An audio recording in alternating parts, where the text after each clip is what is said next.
Because there are a lot of them. $192 million. That's just what the film brought in its first 3 days. It's now projected to hit $218 million for its 4-day total.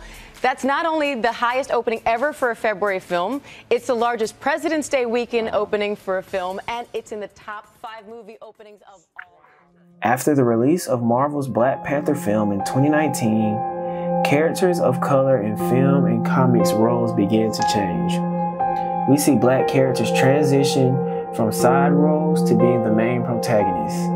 In this documentary, 3 experts on pop culture and 3 fans discuss the representation of black superheroes.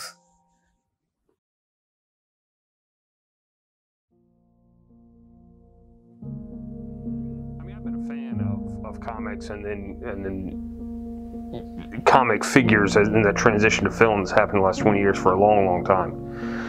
On a scholarly level, it's increasingly become clear to me that, as has always been the case, comics and now their transition into film really are expressions of the zeitgeist. They're expressions of a kind of cultural collective consciousness, and are therefore really important to study both anthropologically, but also to understand where we're at here culturally at the beginning of the 20th century. I think a really telling example pre-Black Panther was Wesley Snipes' Blade. Blade's a vampire hunter, right? That's what he does. And it's a great action, it's a great role for Wesley Snipes because he's such a great action figure and so athletic and everything. Blade's great, he's got a sword, he's got all this stuff. But what makes Blade special is he's kind of part vampire himself, right? Because his mother was attacked by a vampire when she was pregnant with him, and so he's sort of got human and vampire qualities. But I think that's exactly the sort of way in which we still see the racism present there, where he only gets to be a superhero because he's also part the monster that he hunts. And that's what we've done to the black male body forever, right? The anthropologists will call this the thugification of the black male, where this figure exists in culture only as a kind of predator, only as a kind of criminal, only as a kind of monster that then the kind of white fear can set itself up against. And even though Blade is a positive figure and a monster hunter and held up as a kind of hero, he still had to also be part monster to make it. And that's why I think Black Panther is so important, right? Because we shed all of that by the time we got to that film, and we really got a nuanced and sophisticated relationship of kind of rounded character. So I think those early ones are important, and we can trace the evolution of this through them.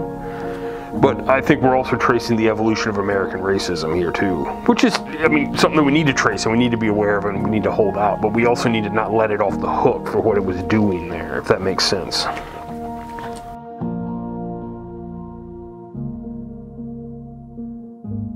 I think it just comes down to money and what the company or the production company feels will best fit and will best adapt to the audience and the culture.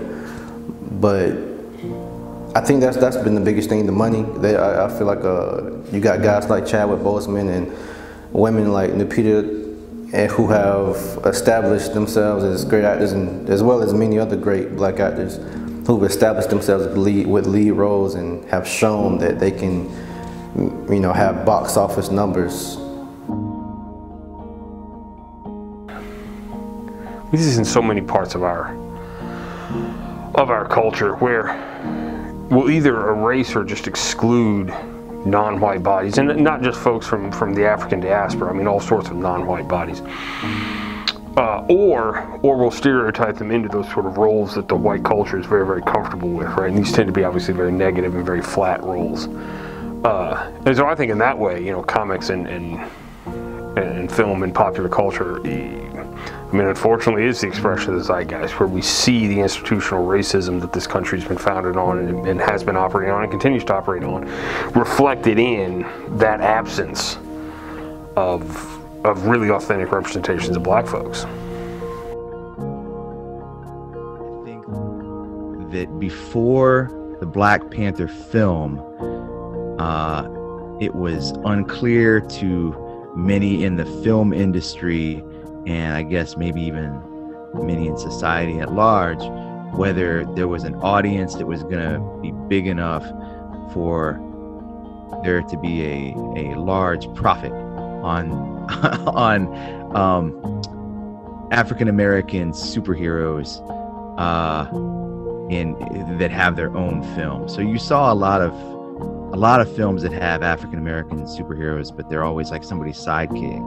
And I think what that film demonstrated is not only is there a hunger and a need for that, for African American superheroes to have like standalone films where they are the stars, but also that the market can support it, and that it will be extremely lucrative for industry entities, TV studios and such, or streaming platforms, etc., for them to make more of that and to make it widely available, because that film was immensely popular and immensely successful.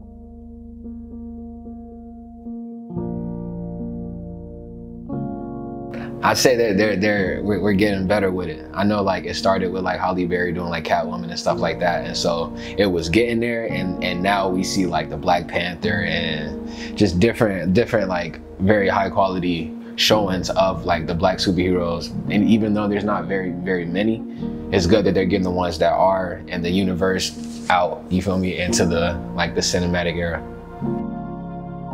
You know, one of the things that I think is really important in modern superhero movies, films, especially something like Black Panther, is that you have a figure who is Black and powerful in and of himself, because that's the society he comes from. Like, he's not powerful because American society, white society, has granted him this power.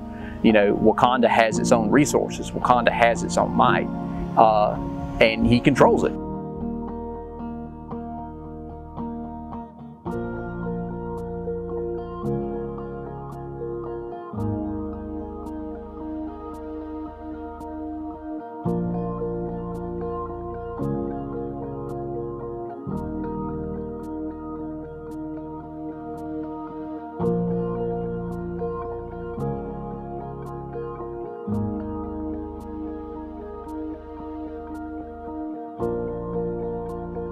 Growing up, I never had a hero that looked like me. I would always have to, you know, envision myself as them. You know, I couldn't really have a real representation of what that was. So I think it's come a long way, and I think it's going in the right direction.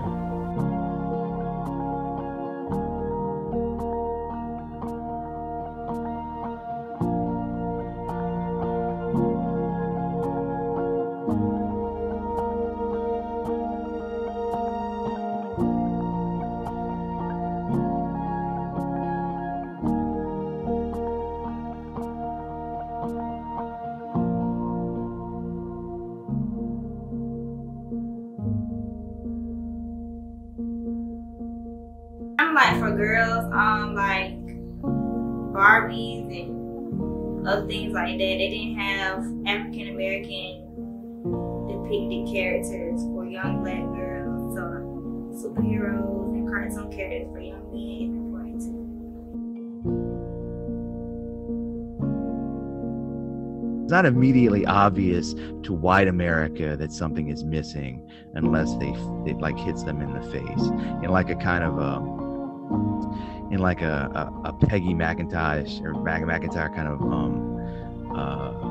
invisible knapsack, white privilege kind of way, right? Where they just like, they don't see it until they like somebody makes them see it, right? So I think that's what that movie did, because I think that like Black people always knew that this was a need, right? I think it's like white people had to see it too, and I think that's part of what that movie and the subsequent marketing ventures that followed it show us. So like, yeah, like this is a thing that we didn't have before, and we needed it, and now we need more of it.